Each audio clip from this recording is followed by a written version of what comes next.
And the main use case is actually to open a company in Estonia without being here physically. So you can start and run your company online, remotely, run it wherever you are.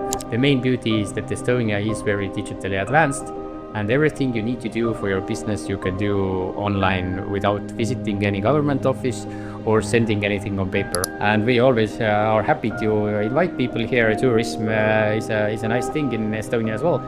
You get your card, the reader, starting kit, and basically then you can go to the cafe next to the embassy and start the company right away, and it's up and running next day.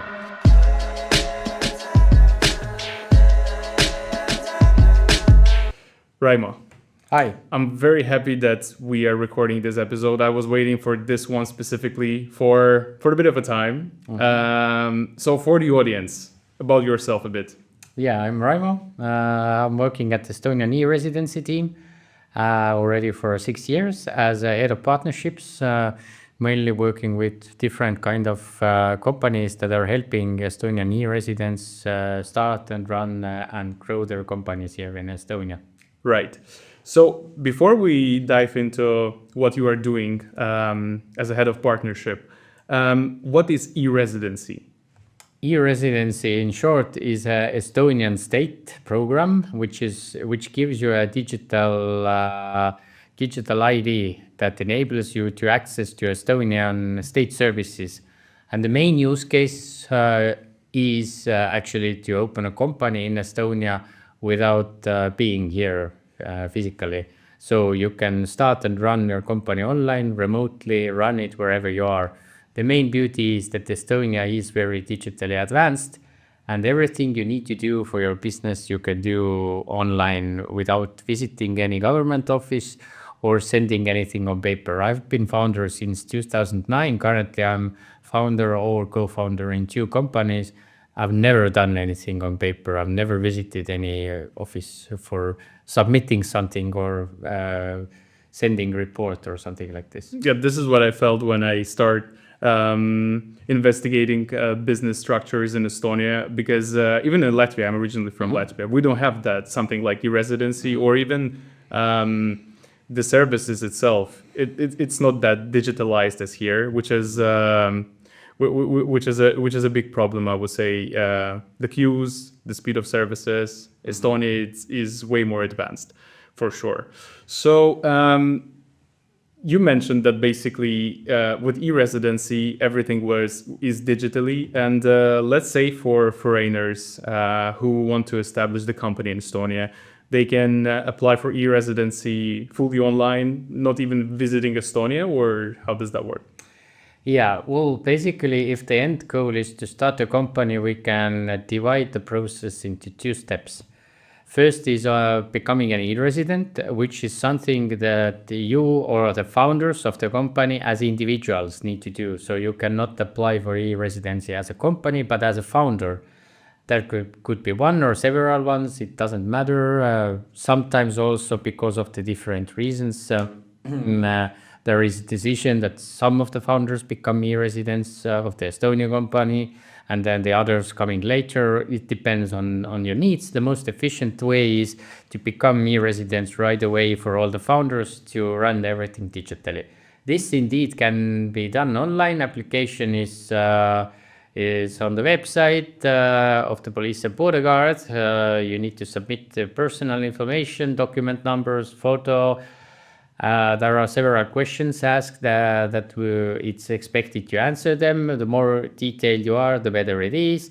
If there are any questions by the police and border guard, they will ask. It doesn't mean automatically that you will get denial. It just means that they have some blind spots there and they want you to fill it. So once everything is submitted, then the processing is done by police and border guard. They send you the email that you are accepted. And then indeed you still have one physical meeting with Estonian official. It's the moment when you go and pick up your digital ID card.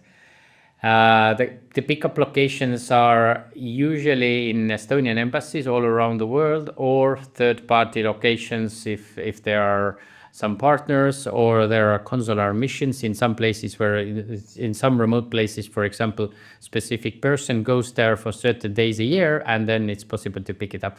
And there you give your fingerprints, your signature, you get your card, the reader, starting kit, and basically then you can go to the cafe next to the embassy and start the company right away, and it's up and running next day. So even the card pickup process, you don't have to go to Estonia. You can do it. Wow. Okay. No, you can, of course. You can choose the pickup location in Tallinn, Tartu, all the nice cities. We have pickup locations possible. And we always are happy to invite people here. Tourism is a nice thing in Estonia as well. But yes, you can choose the closest. Maybe just only one thing to keep in mind, that if the closest Estonian embassy needs a cross-border travel, you should figure out whether you need a visa for that or not. But all in all, yes, you go there, you give your fingerprints, have a chat with the embassy clerk, and then that's it, basically. Right. Then it starts the second part, which is company incorporation. Yeah, but I mean, it's very easy in Estonia to incorporate a company when you have e-Residency card already. So when I ask you about the e-Residency, you said you told me that if the company is the main case, and then you explain the process. What are the other cases? Why should people apply for e-Residency? There is even there is a list of reasons, and one of the possible reasons is that you are just a fan or supporter of the program.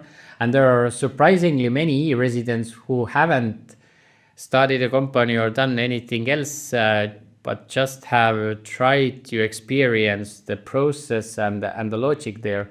But I think the second biggest reason is that there is someone who either is appointed as a board member in Estonian company, or they have assets in Estonia, and for administering that, it's just easier to do it remotely through e-Residency. Let's say you have bought real estate in Estonia and you need to deal with some details related to that.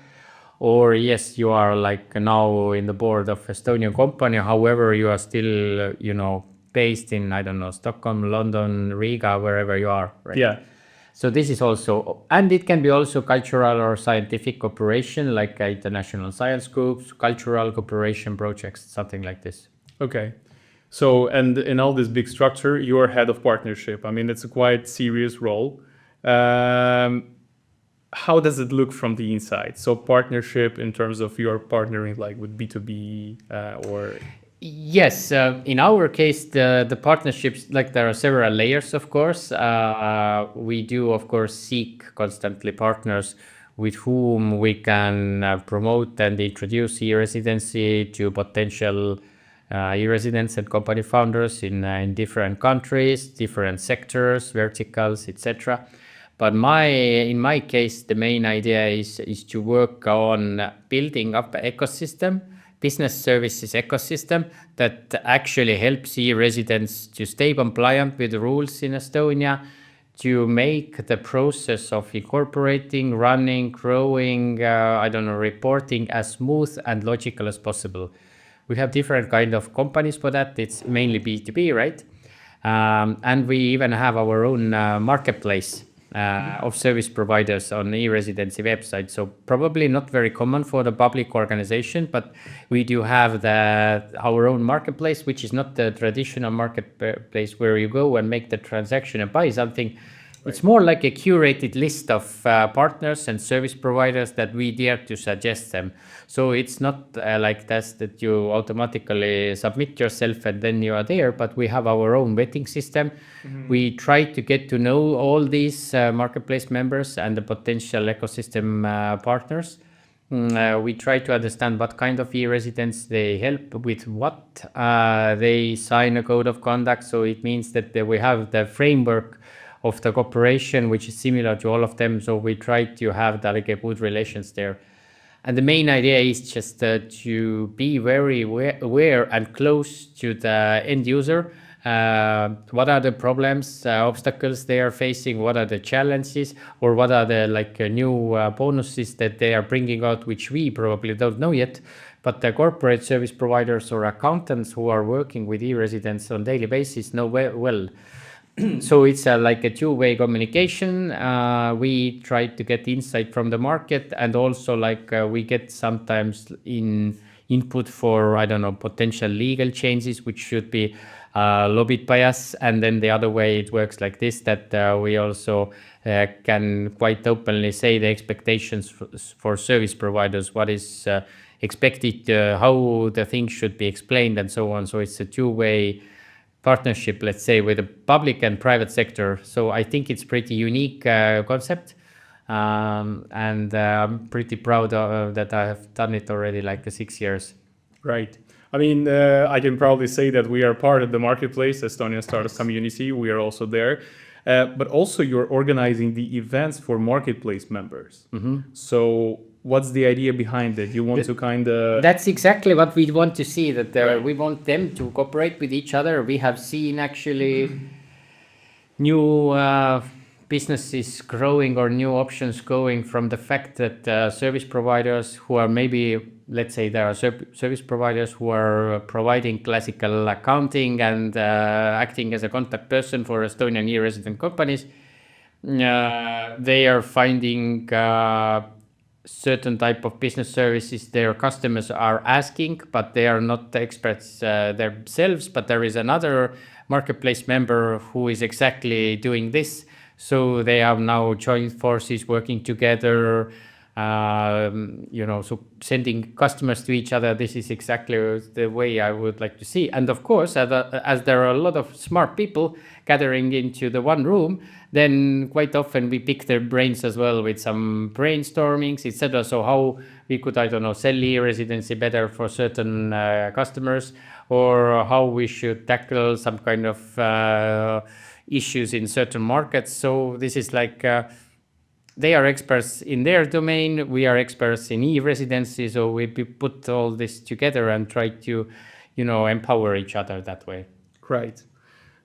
From what I heard once, it was a very interesting part. I've been at one of the latest events, I believe, for the marketplace members, and one of the speakers, she said that basically, of course, your team is representing e-residency abroad at the conferences and everything. And she mentioned the phrase that also some marketplace members, they could travel with e-residency, and you're even covering some part of the expenses. So basically, as I understood, you're also supporting your marketplace members and trying to bring them with you, like around the world to the conferences, or how does that work? And no, we are not exactly like supporting them, but we are indeed going out to events, and there are not enough people in our team to travel around all the time. So we include them to our mix of team, or to our team, to have a stronger presence in the events. Also like inviting people from the service providers teams who are actually experts in specific questions that actually potentially residents are asking. So yes, they contribute, we contribute resources for these projects. So it actually works that way indeed, that if we go out to bigger conferences, like for example, I was in the Next Web in Amsterdam last week, and we were there with two of the corporate service providers, with whom we all explained the idea of e-residency and what do we do, for whom it's meant, and they were able to add their own layer, like their own experience with certain questions and so on. So yes, we go out together because we are stronger that way, but we all invest in that, and we collect actually the leads of entrepreneurs that are very likely to become e-residents, so that we can continue working with them also. We have calls with some founders and service providers as well. Right.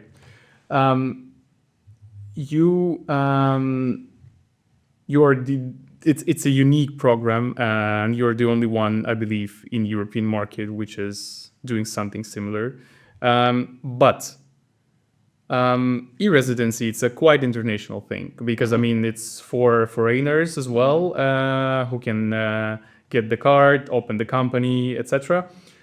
So what about the neighbor countries like Lithuania and Latvia? Any plans for e-residency to kind of grow to any other country, or it's going to stay always for Estonia? There is actually residency in Lithuania, by the way. Okay, but I never heard about something like that there. Maybe it works differently because it's not that digital. Yes, I think it hasn't taken off as well as it was planned, probably. Haven't heard about the recent news from them, but the concept is there a bit different, but there are similarities.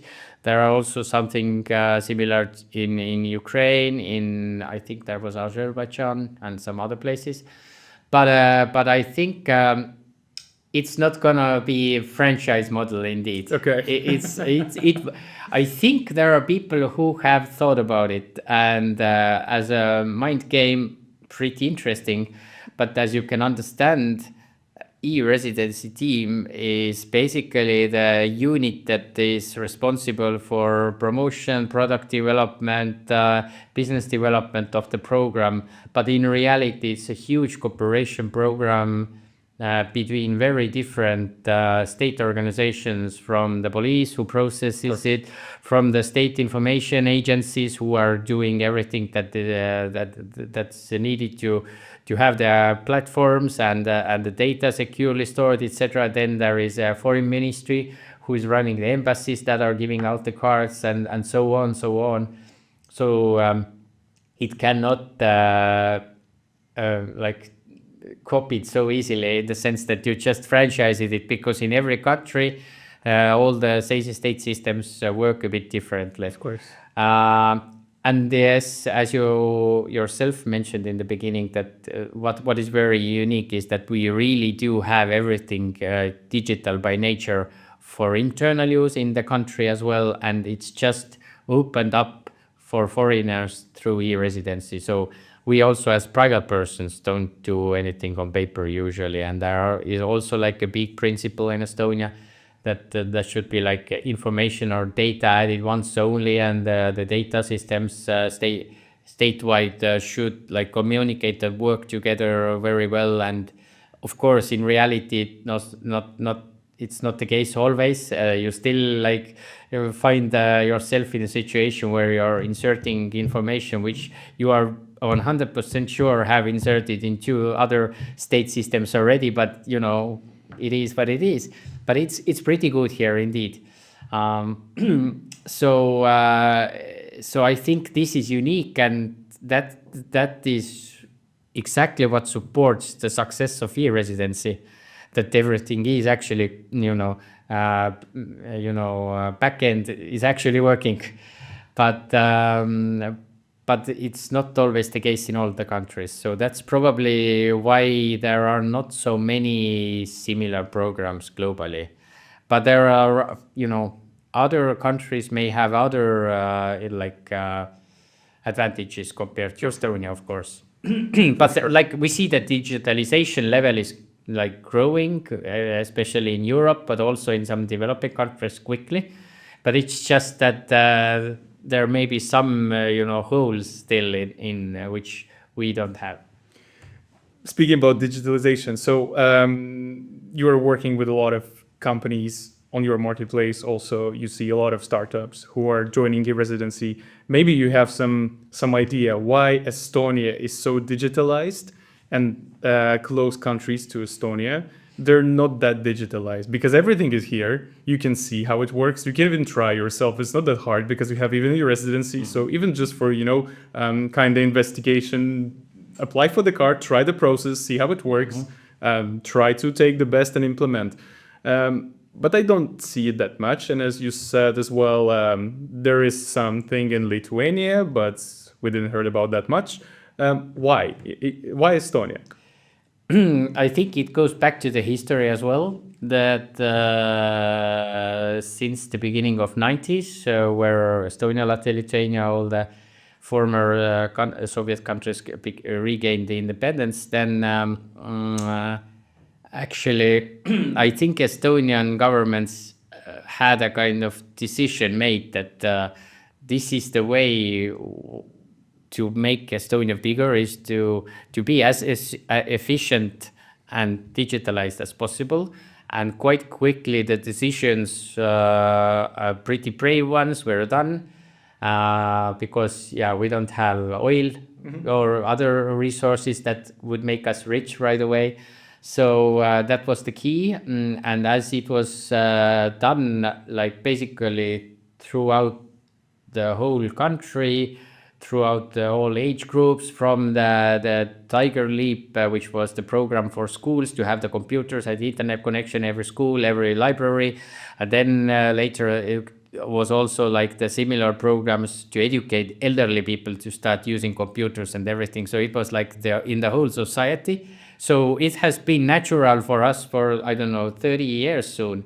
So that's the main reason that once you go there and people actually start using it, you cannot go back for sure anymore. And then it's of course the others coming developing as well, and many things that were unique for Estonia still 10-15 years ago may not be so unique anymore. But I think the one thing is just Estonia is small and very flexible, like all the Baltic countries, super small globally. So it means that you can actually implement that kind of things rather easily compared to huge countries where even one like region is bigger than all Baltic states together, right? So and we didn't have that kind of traditions that, oh my God, it has been 100 years that way, so let's keep it that way, because like we came from the background where basically everything needed to be changed, right? And then let's change it, roughly then. That's probably the main reason. And once there was this culture already growing that let's build also businesses on that okay, digitalization, state is digital. There are a lot of companies throughout the decades who have served state, helped state to build the systems. Then they are building their own products, and now also the startup culture is probably somewhere there from this Tiger Leap and all this digitalization early days. Then once there were the first success stories, then I think this is very nice in Estonia, that the fact that we have quite many unicorns, the big startup success stories, have built several groups of founders and the investors who bring the money and the knowledge and the startup mindset back to the community and grow the new ones. And the new ones, like the people who sold Playtech and Skype already many years ago, became the founders and the investors of Wise and Pipedrive. The ones who have sold their shares there have been now, I don't know, founders of Lightyear or Pactum or whatever are the new up and coming startups in Estonia. So this is like the circle that kind of like feeds itself, and that this is actually, I think, pretty unique here. Of course, like the founders think globally, they go global, they even may relocate the head office to somewhere where their market is, but at least to some extent they bring the money, the knowledge, the need to do something here back to this community. And that's why it's comparing the size of the country in Estonia. I think the startup ecosystem is well above its weight, basically. Right. Like Startup League just launched this startup ecosystems research 2025, and Estonia is globally 11th. All the other, Netherlands was number 10, which is globally still rather not very big one, but before, like in top 10, only huge countries with huge resources were present. Like per capita, we win almost all the leaderboards in startup field, I think. So that's probably the main thing why startups come here. And this is also something we see in the case of e-residence, that for e-residency, basically selling the e-residency and the Estonian company for startups is one of the focuses, because we see the clear benefit, not only the low administration burden and low administration costs, but also that if you are active enough to come here physically sometimes to connect yourself with the community like you have done and you know it very well, then actually you get the relevant contacts. It shouldn't be more than 2 people to get the contact with all the unicorn founders in Estonia. Of course, your approach needs to be meaningful. You cannot waste the time of Markus Villig just with random, Of course, conversation. But if you have the goal and the wish and a good idea, you definitely get at least the opportunity to be heard among investors, among founders, among experienced startup players. And that's probably something that's much more difficult to get in some bigger ecosystems where maybe even the competition is tougher or harder. Like, of course, here is also the competition for workforce in terms of like good software developers or marketers, for example. And but still, I think this community is rather like fighting for the external powers as a one force, not like fighting with each other. And then also, I don't know, Corona, wars, whatever the problem is. So I think this is the strength of Estonian community. perfect. Startup community. That's perfect. I mean, inspiring answer, honestly. My last question. You mentioned a bit our community as well. And for me, I'm foreigner. I was born in Latvia. Then I moved to Malta to start my business there. And by many reasons, I decided that Estonia is the next better place for me and for my company. And actually, mainly because of the developers, the whole digital infrastructure and everything, because we realized that we can't scale in Malta anymore. And we decided to move all the development part into Estonia. So Estonian startup community for me, it's something unexpected, I would say, because I moved here for other reason and I was looking for a startup community or something like that. I realized that I can't find the easy, comfortable channel for myself. And it was like a try. Okay, I will try to create one. Let's see if it works. And we are already 950 startups there. What does it mean for e-Residency? Communities and companies like ours, like ST Startup. Well, of course, it's always good if people with similar interests, similar goals, maybe also to some extent similar problems or challenges are gathering into the one community where this information is pretty well, shared, and you have like quite well concentrated overview of the current status of, what's problems, what's the benefits, what are the, expectations, etc.